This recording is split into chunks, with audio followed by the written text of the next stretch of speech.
ഹൃദയത്തിൽ സ്വീകരിക്കുന്ന ആർക്കെങ്കിലും മരിക്കാതിരിക്കാൻ പറ്റുമോ? ഈ ചോദ്യം ഇടയ്ക്കിടയ്ക്ക് ചോദിച്ചിരുന്ന ഒരു ബാലികയുണ്ടായിരുന്നു.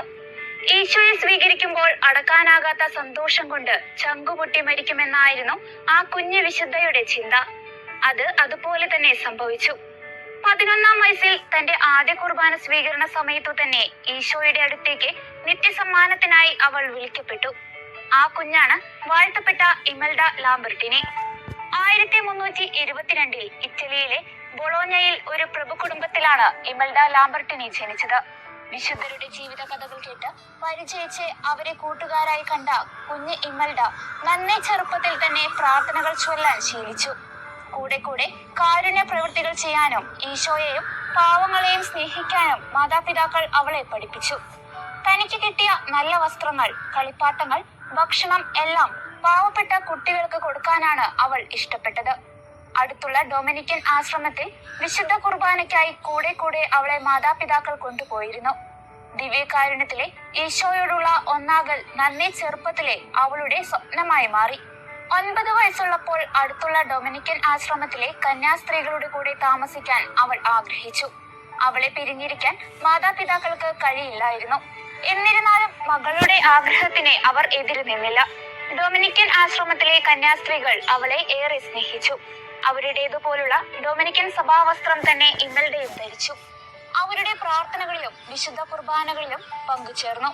പക്ഷേ ഏറെ കൊതിച്ച ഒരേ ഒരു കാര്യം മാത്രം അവൾക്ക് അനുവദിച്ചു കിട്ടിയില്ല. അത് ദിവ്യകാരുണ്യ സ്വീകരണമായിരുന്നു.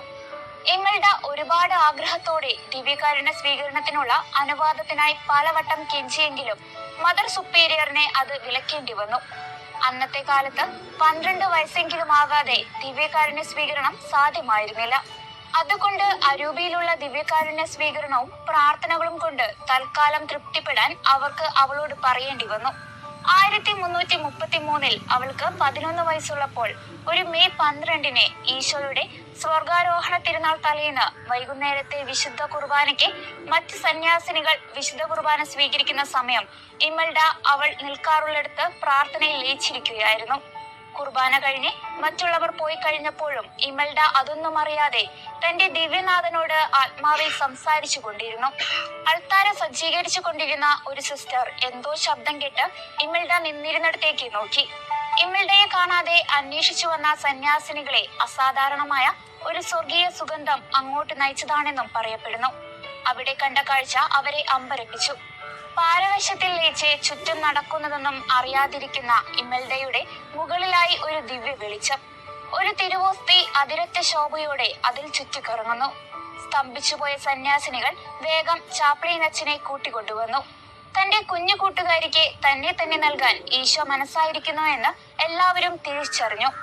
അച്ഛൻ ഒട്ടും താമസിയാതെ ഒരു പിലാസ എടുത്തു വന്നു. അപ്പോൾ തിരുവോസ്തി താഴ്ന്ന് അതിൽ വന്നിരുന്നു. അച്ഛൻ ആ തിരുവോസ്തി വേഗം ഇമൽഡയ്ക്ക് നൽകി. ഭക്തി പാരവശ്യത്തിൽ അതിയായ ആനന്ദത്തിൽ മുട്ടുകുത്തി കണ്ണുകളടച്ചു നിന്ന ഇമൽഡ പ്രാർത്ഥനയിൽ ലയിച്ചു. അവൾക്ക് നന്ദി പ്രകടനത്തിന് അവസരം നൽകാൻ എല്ലാവരും അവിടെ നിന്ന് പിൻവാങ്ങി. ഏറെ കാലത്തെ ആഗ്രഹത്തിന് ശേഷം തന്റെ ദിവ്യനാഥനുമായി ഒന്നായ ഇമൽഡ നിത്യമായി അവനിൽ ചേർന്നത് ആ സന്യാസിനികൾ അറിഞ്ഞില്ല. അത്രയും സ്നേഹം താങ്ങാനുള്ള കെൽപ്പ് ആ കുഞ്ഞു ഹൃദയത്തിനില്ലായിരുന്നു. ആദ്യ ദിവ്യകാരുണ്യ സമാഗമത്തിൽ തന്നെ ഈശോ ആ കുഞ്ഞുമാലാഖയെ തന്റെ സ്വർഗത്തിലേക്ക് കൊണ്ടുപോയി. ഏറെ നേരം കഴിഞ്ഞു വന്ന കന്യാസ്ത്രീകൾ അറിഞ്ഞു സ്വർഗീയമായ പുഞ്ചിരിയോടെ കണ്ണുകളടച്ച് കൈകൂപ്പി നിന്നിരുന്ന അവൾ മരിച്ചു കഴിഞ്ഞിരുന്നുവെന്ന്. ഈശോയെ ഹൃദയത്തിൽ സ്വീകരിക്കുന്ന ആർക്കെങ്കിലും മരിക്കാതിരിക്കാൻ പറ്റുമോ എന്ന അവളുടെ വാക്കുകൾ അവളുടെ ജീവിതത്തിൽ അക്ഷരം പ്രതി സത്യമായി. ലിയോ 12-ാമൻ പാപ്പ ഇമൽഡയെ 1826 ഡിസംബർ 21-ന് വാഴ്ത്തപ്പെട്ടവളായി പ്രഖ്യാപിച്ചു. 10-ാം പിയൂസ് പാപ്പ അവളെ ആദ്യ കുർബാന സ്വീകരിക്കുന്നവരുടെ മധ്യസ്ഥയായി ഉയർത്തി. ബൊളോഞ്ഞയിലെ സാൻ സിജിസ്മോന്തോ ദേവാലയത്തിലെ ചാപ്പലിൽ അവളുടെ അഴുകാത്ത ശരീരം ഇപ്പോഴും സൂക്ഷിച്ചിരിക്കുന്നു. ഈശോയെ എല്ലാറ്റിലും അധികമായി സ്നേഹിക്കുന്നവർക്ക് കൈവരുന്ന വിശുദ്ധിയും സന്തോഷവും വാഴ്ത്തപ്പെട്ട ഇമൽഡ ലാംബർട്ടിനി നമുക്ക് കാണിച്ചു തരുന്നു. ആദ്യ കുർബാന സ്വീകരിക്കുന്ന കുഞ്ഞുങ്ങളുടെ ശരിയായ ഒരുക്കത്തിനും ഭക്തി തീക്ഷ്ണതയ്ക്കും ഈ മധ്യസ്ഥയോട് നമുക്ക് പ്രാർത്ഥിക്കാം.